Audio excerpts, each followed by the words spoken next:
What's up, wrestling fans? Welcome to the first ever small package edition of Smack Talk presented by SmarkOutMoment.com. I am your host, Tony Mango, and joining me on this episode is Mike Payton.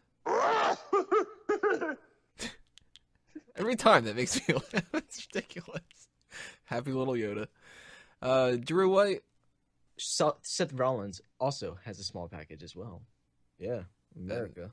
Helping clarify whether or not that's true, Caroline Oliveira. Hello. So for those who are unaware, the small package is going to be a series of, well, smaller bite-sized episodes where we take something that's of the breaking news variety and we try to get our opinions out as quickly as possible because we don't want to wait for the next week's hot tags. And what better one to start off with at the beginning of the year than this bit of information that just came out that we're going to address right now. John Cena is going to have shoulder surgery tomorrow for a torn rotator cuff. He is probably going to be missing WrestleMania 32. He could be out many months, maybe a good majority of the year. Maybe he'll just end up being Superman again and come back a little bit earlier. I don't know. But first thoughts, what do you guys think? This gotta suck. I mean, WrestleMania, you're losing another big name. This, out of all the injuries that have been happening since last year, this is definitely the biggest one to occur. And Seth Rollins, Randy Orton, Cesaro, they're big names, but they're not John Cena level. John Cena has been the face of the company for more than a decade now. So this will definitely, without a doubt, hurt just the picture of WrestleMania going forward. Also, this is going to hurt the main event scene and even, I guess, the upper mid-card if he's just going to be just putting other people over and just doing matches with lower level talent guys. So this is definitely a big loss, and it's going to be interesting who they try to bring in who are part-timers or possibly other people to fill the gap, because they have to be putting all their money into trying to get The Rock to wrestle now. If he's just, I don't know how they will, but if he isn't, they have to have him, because this is going to be one of the most lackluster WrestleManias that they've had in a while. Just on star power alone, it's not going to be as big as what the past few could have been.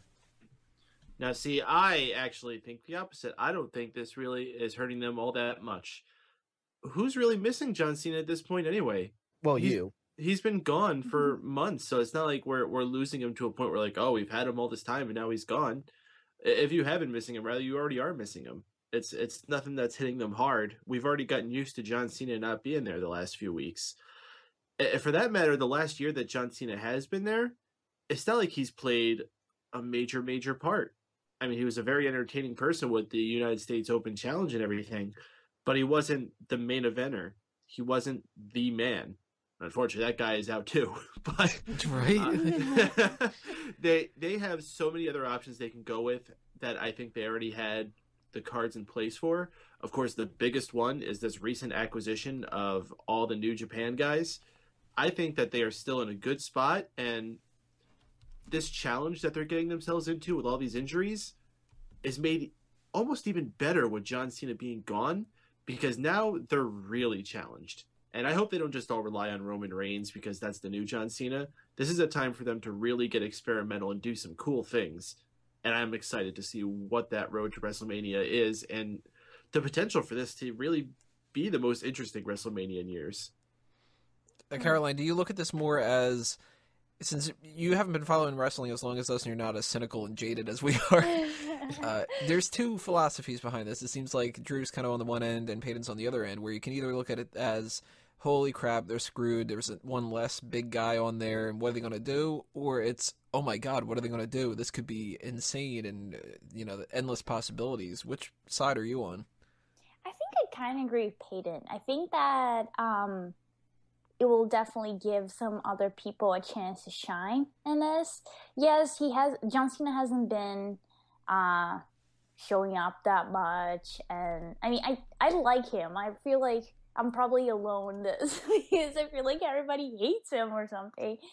But I don't know. I feel like it's gonna give them a chance not to use him as a crutch, and it'll give them a chance to really think of something creative and entertaining, other than just relying on the same guys, which they're probably just going to do with Roman Reigns anyways, and I'm not mad about that at all. But I feel like it might be the shakeup that the WWE needed for this. See, I unfortunately have to go on the negative side. And the main reason why is I want to point out WrestleMania 11. 1995 was probably one of the absolute worst years for the company, and that's because a lot of people had started leaving, and they really were kind of like, they didn't know exactly what they wanted to do for the future. They were struggling quite a bit, and even though we had a lot of good people around that time frame, we still had a very blah WrestleMania. I'm looking at the card right now just to refresh my memory. Allied Powers, Lex Luger and the British Bulldog defeat the Blue Brothers, Jacob and Eli Blue. Completely forgot about the Blue Brothers. Dude, I love the Blue Brothers. I'm a soul man. There's a couple decent things. I mean, Razor Ramon and Jeff Jarrett, they had been feuding for a long time and stuff, and it was kind of cool to see them in the Intercontinental title picture. We had Owen Hart and Yokozuna versus the Smoking Guns, Diesel and Shawn Michaels, but that even needed to have Pamela Anderson and Jenny McCarthy to kind of mix it up a little bit. Did they have Mad Dog Vachon's leg? The main event was Lawrence Taylor against Bam Bam Bigelow. And even The Undertaker's match was him against King Kong Bundy, and King Kong Bundy hadn't been anywhere near as important as he was years and years before. It was just very, I don't know, it's not that great. And the runtime of the pay-per-view is really kind of low, too. So I'm looking at the list of the people that are out for this WrestleMania. Cesaro, who might not have made that much of a difference in the long run. I mean, he could have been some guy that could have been an Intercontinental title picture person, or he could have been just another Andre the Giant Battle Royal guy. I don't know. Daniel Bryan, of course, I wasn't expecting him, but he could have been a good major player. Chris Jericho has said before that he's not doing WrestleMania. I don't know. I mean, it would be a benefit if he did. But we don't have Randy Orton. We don't have Seth Rollins. We don't have Sting, possibly. But we do have The Rock. Yeah. Possibly we do. I don't know. I mean, he hasn't indicated whether or not that's actually in a wrestling capacity. And if he does wrestle, then that's going to make up for it quite a bit. But if he doesn't, that's going to just draw more attention to the fact that they don't have all these big names. And I'm worried that... Oh, you're never happy. No, look at the card that we could end up getting. I mean, who's Undertaker going to fight? Fuck, you win the title. Undertaker and Kane? I'm not really that interested in that. You know, they could just put some random young name talent. I mean, fuck. Put Kevin Owens in that spot. Well, there's Kevin Owens, there's Brock Lesnar, there's Undertaker, there's Roman Reigns, Dean Ambrose. There's still big guys on the card.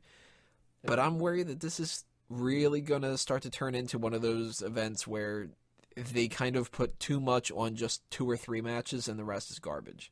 You want to know why I'm going to agree with you, Tony, as well? Is mainly because from a financial standpoint, whenever John Cena's not there, it does no good for the company. You know, he's a big draw. He does good in merchandising. You know, when he goes out and, he endorses the company and just like interviews and stuff. I don't know about all kids, but when their favorite wrestler goes away with something, they'll start watching the product less in some cases. So from a financial standpoint, it's probably not the best thing ever that John Cena can't be there. And it's not his fault, it's just injuries occur. Yeah. I haven't seen it anywhere that actually says it, but I saw some people saying it could have been from his first match back with Del Rio, and I don't recall a spot in that match where it looked like he injured himself. So, whenever we get details about what happened as the week goes on, we'll find out for sure. But just from a drawing standpoint and from a company standpoint, it's definitely not a good thing at all if your top guy can't be there. I'll tell you another thing I'm worried about: somebody making an advancement to take his place, but it being the wrong person. Because I would love to see them start pushing Neville more. I'd love to see them start pushing Ryback more. Dolph Ziggler, it's an unpopular opinion right now, I still think that he's fantastic, so I would love to see him get that. But I'm worried that they're going to be like, oh, this is our opportunity to really give a push to Titus O'Neil. Or like, this is our time for Big Show to turn babyface, and he'll fill in that spot. Big Show's a big name, and it's like, I don't really want to see a big match dedicated to Big Show at WrestleMania. If it's a retirement match, yeah. Well, then he'd be out, and then they would need another person to fill Big Show's and John Cena's spot. Well, that would be after WrestleMania. We're talking about for WrestleMania right now. That's the biggest thing right now is WrestleMania. Because after WrestleMania, then there's more possibilities of people coming up from and here's the NXT. thing. If it's a retirement match, then whoever retires Big Show gets a big rub. And there's your new star for after WrestleMania.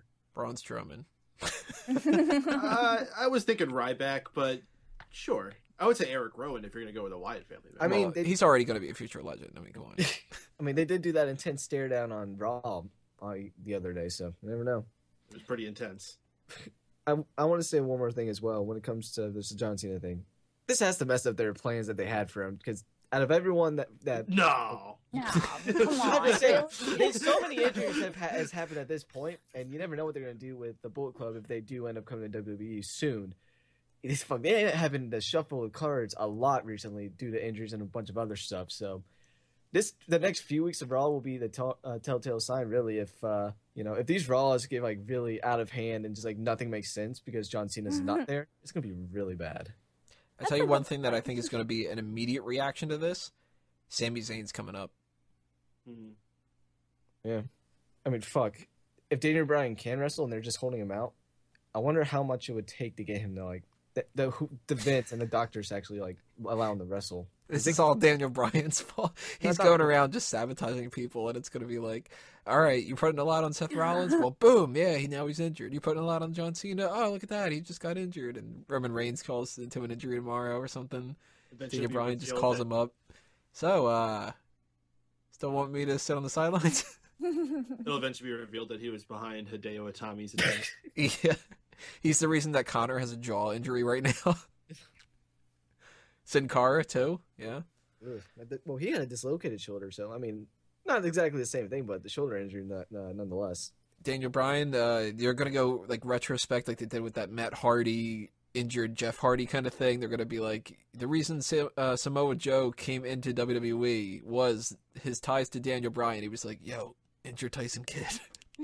So if they really get desperate, there's a lot of NXT guys and girls that they can bring up that are ready to go. Very true. Like a good 10 to 15 that they seriously could grab from and bring up. And there's enough time between now and WrestleMania to do something. And also, they need to act fast as well. I'm thinking tonight, we're recording this Wednesday night for those that are listening later on. They are doing another like recap NXT episode, and I think tomorrow night, Thursday night, is when they're actually going to start doing the tapings for NXT. And if we start seeing some weird things happening there, then we're going to start really starting to pay attention to the fact that they're going to bring people up. Well, at the same time, again, they could just be pulling double duty a lot too. I mean, especially when we get to WrestleMania weekend, I want to be if they do start calling people up, some names will have to go to the NXT Dallas show and then go to WrestleMania as well. Would not be surprised if a few people if they have to do that. Well, Dallas is going to be right before WrestleMania, like 2 days before. I think it's the Friday before it, right? So it's not going to be a big deal if they pull double duty. Unfortunately, if someone gets injured, it just completely ruins a storyline. I mean, fuck, they can't afford any more injuries right now. Just because it's just going to keep on like they have to change so much because of stuff like that. Fuck, if Heath Slater gets injured, it ruins the fucking Social Outcast pretty much. Well, we do have a lot of heels right now that are going to need people to feud with. I mean, the Wyatt family, that's a team of 4. Social Outcast, that's a team of 4. League of Nations is a team of 4. We don't have 3 teams of 4 people to fight these guys at WrestleMania. And I think the Social Outcasts are pretty obviously just going to be Andre the Giant Battle Royal fodder. But Wyatt family needs somebody that's a decent enough challenger. League of Nations needs somebody who's a decent enough challenger. That's going to be real tough now. And I'm really getting worried now that more and more people get injured, that we're going to see some kind of ragtag thrown together mix-up of like 2 different 8-man tag matches where there's just Neville and Rhino and R-Truth and Goldust. And, I don't want to see that for WrestleMania. They need to do bigger than that. I still think that they're going to it's either going to be like a clusterfuck of matches that make no sense, or it's actually going to surprise everybody, because I feel like this is the time that the writers, if WWE actually has writers, will actually have to do their job and not just rely on people, I don't know. I'm still hopeful. There's definitely a possibility that they can pull this out. I mean, they've had weird situations and they've created gold out of it. And I don't know, man. This is what's weird. rough. What's weird is, people always, at some point this year, it wouldn't be a surprise if Dean Ambrose had to turn heel at some point, because it makes sense kind of with the Roman Reigns thing. But I wonder if they're going to just keep him face now. Oh, they have to push now. him. Yeah, they can't just do that. So, and also, I don't think there'll be many turns when it comes to heel or face for a while now too, because there's not going to be that many faces if they do this. Would not be surprised if a heel turns face as well in the process of all this. And that's what I'm thinking. That's where they're going to go with Big Show. See, I don't even know. I don't think they would put Big Show in a big match. They haven't done that with him in a while. I think past couple years especially, he's just been in the Battle Royal. Well, who would you like to see out of anybody who could kind of, maybe not necessarily take John Cena's place, because that's asking too much for a lot of people to just suddenly become the face of the company, but is there anybody that stands out to you guys that you think could really be somebody who could get like that much of a boost? Bayley. I don't think Bayley's going to be wrestling the League of Nations at WrestleMania or something. She doesn't need to. Bayley can wrestle Charlotte. Bayley can wrestle Paige. Bayley can wrestle whoever. This is a girl that people will really get behind, and you can put in a high-profile match. Make the highest-profile women's match on WrestleMania you ever have. You need a spot to fill. That's what you could fill a large part of your card with. You could do that, and you could even do another women's match on there as well. Don't be so quick to laugh at that. That's a very viable solution to this. See, I was looking at this from Tony's point of view. Like, yeah, he's gonna wrestle she's gonna wrestle the League of Nations or something along those lines. But do you guys think Dolph Ziggler is probably gonna get more of a push now since Cena's gone? I hope so. I think by default he gets more of a push, but I don't think he gets that significant of one. He just got pinned by Heath Slater. Yeah, it's no. It was what the hell? Wasn't it by distraction and a roll-up win? I think everybody has to kind of shift up just by default. Like, somebody like an R-Truth is going to be shown a little bit more often. A Kalisto is going to move more up to, the Dolph Ziggler level. Ziggler is going to move up more to, the Dean Ambrose level. That kind of stuff. But I don't know if they're really going to do anything drastic with anybody except Big Show. I do think that they're going to end up pushing Big Show. That's disgusting. It's a shame that Barrett is injured right now, or relatively injured, or whatever the hell the case is and stuff like that. Because, man, if he wasn't in League of Nations, and if he was still doing that Bad News Barrett thing or something like that, he could be somebody who could have benefited so much on that. But we're going to get, I think, you're going to see Goldust more often. You're going to see Jack Swagger more often. Ugh. Yeah. Kane's going to come back for sure. Do you think they'll bring David Otunga back up? Maybe his dead family disappears. No, he deals with that family, not with injuries. Damn. That sucks. So, the rumor was John Cena versus Undertaker at WrestleMania. I kind of touched on this a little bit earlier. Who do you want to see fight Undertaker now? Kevin Owens. Simple. Around WrestleMania time, the Undertaker is always going to be cheered. So they'll probably have to turn him back face just for that. That's a matchup I would love to see. I don't know if Taker would be able to handle it, but it would be interesting to see.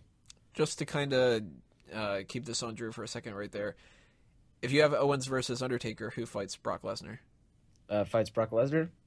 I mean, he could be the WWE champion. He might, a lot of people think the Roman Reigns, Brock Lesnar rematch would be interesting. Maybe even Triple H. But there's not many people you could put in that sort of match unless you're going to give someone a bigger spot with that. You have to push someone really fucking quick to match Brock Lesnar. Caroline, do you have anybody that you would like to see in mind for Undertaker and Brock Lesnar to fight now? Man, if possible, I wanted to see them fight each other again. It was so cool. I just love when there's, blood involved, and that match was, so bloody and so visceral. I mean, other than that, ugh. They could push right back to the moon. Well, if you want blood, just have him fight Ric Flair again. No, he doesn't have to fight. Ric Flair just has to trip and fall walking down the apron. And, shake Ric Flair's hand. Yes, exactly. And his forehead would just start bleeding, not the hand. Oh my god. Call someone up on the phone. Hey, Rick. Ah, crap, I'm bleeding. And like Payne said earlier, they could call someone up to face Brock Lesnar if they had to. I mean, Sean would love it, but Baron Corbin and Brock Lesnar would definitely be someone that I would be interested in fighting Lesnar.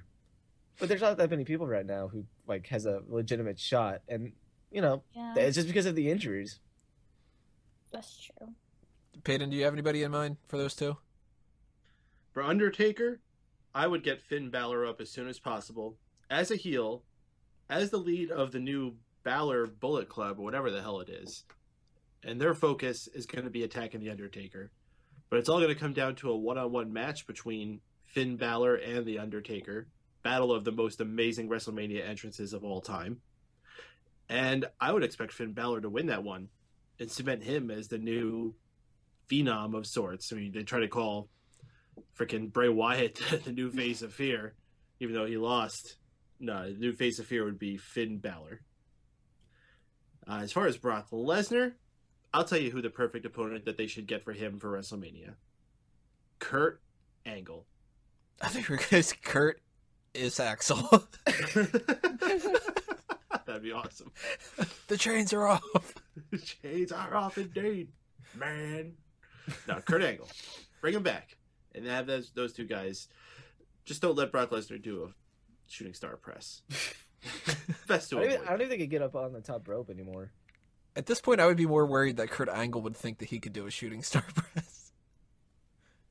He would just die in the ring. Here's one suggestion that maybe it sort of takes away a little bit, but at the same time, maybe it kind of solves two problems in one match. What if you had a triple threat where you had somebody like Bray Wyatt, somebody like Undertaker, and then Finn Balor? No. Kind of like all the mysticism in Right. one kind of thing or something, Well, you know? when was the last time Taker had The dark powers. at Mania, especially? When was the last time what happened? Taker had a Triple H match, a triple threat match. I don't think he ever did. He never has. Well, I mean, if you want Good to count reason. that, Triple wanna threat count- matches are terrible. unless you want to count that Hell in a Cell match where Shawn Michaels was the special guest referee. Yeah. Triple threat match. Boom. You had a handicap match. It was a Big Show and Albert, right? Mm-hmm. Albert. A-Train. A train. Yeah, is it a train? I forgot about that. This Big Show and a train. Big Show and a train. So, If he was of any kind of like Hispanic descendant, they totally would have ended up calling somebody like that Locomotive.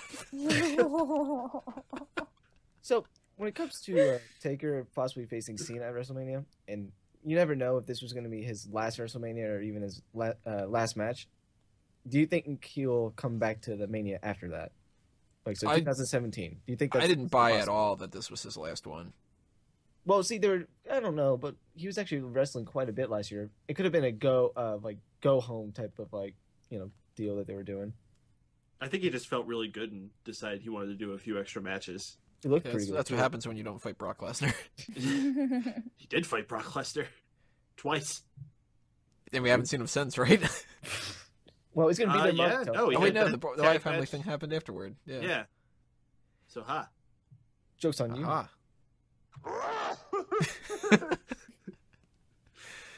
Well, more information on the John Cena injury is probably going to be coming tomorrow, the next day, whatever we end up getting. We'll just keep you updated on smarkoutmoment.com. Not going to record a small package each time we get new tidbit information or anything like that. But next week on the hot tags, if we do get anything significant, then we'll talk about that as well.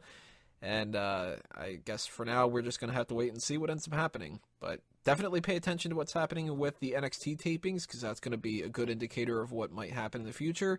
Definitely pay attention to what happens with Monday Night Raw. That's going to be the biggest of all, I think. And we'll know more by at least next Tuesday. So we'll see what happens. That's it for this small package, number one. Tell us if you like this kind of thing in the comments below. Tell us what you think is going to end up happening with John Cena and anything else that you want to get off your chest. One thing that we're going to do right now just to wrap up is go around and give some plugs. So, Peyton, what do you want to plug to the people? Well, if you enjoy listening to us talk wrestling, join us live on megapowersradio.com every single Monday following Raw for the most interactive post-Raw experience available, the Raw Post Show. You can also check out a brand new show that just debuted tonight on Mega Powers Radio called Hot Fire Mixtape, with me playing DJ, playing some of my favorite tunes for y'all to have go through your ear holes. So check that out also on megapowersradio.com. Caroline? He was ready too. I'm gonna top that. Check out Finboys Anonymous always, and my website, creepycaroline.bigcartel.com. That's it. Drew? You can follow me on Twitter at DrewSwift. Go to my YouTube page, which is Make Frickin' Duncan. Also, StephenWigo.com for Steven, who wasn't here. And then Happy Pope Gaming Productions for Sean, who wasn't here. All right, guys, that's it. So this has been another Smark Out moment, and we're being counted out.